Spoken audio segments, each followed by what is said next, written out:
মুখ দেখা যাবে। বলছি এই চাকরিহারারা 16 দিন ধরে বসে রয়েছে এখনো, এবং তাদের একবার পুলিশ ডেকে পাঠাচ্ছে, বিভিন্ন জিজ্ঞাসাবাদ করছে, বসিয়ে রাখছে। সমাধান মমতা ব্যানার্জির হাতে। আপনি কালকেও সুপ্রিম কোর্টে যারা গেছিল র্যাঙ্ক জাম্প নিয়ে, তার অর্ডার দেখেছেন। শুক্রবারও আরেকটা কেস আছে। স্ট্যান্ড তো খুব ক্লিয়ার। যোগ্য অযোগ্য বাছাই করে তালিকা দিয়েই রিভিউতে গেলে কিছু হবে, জেনারেল রিভিউতে কিছু হবে না। প্রত্যেকবারই নানাভাবে সুপ্রিম কোর্ট বলছে যে অযোগ্য মানে অযোগ্য। পুরো বিষয়টা মমতা ব্যানার্জির হাতে। এবং কালকে পরশুদিন প্রাইমারি হিয়ারিং এ দেখেছেন এজি কি বলেছে। বলেছে বেনিয়ম মানে দুর্নীতি নয়।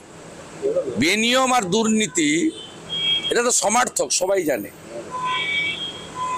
সরকারের এজি বলছে দাঁড়িয়ে, আপনারা তো সবচেয়ে বড় ইস্যু ধরছেন না।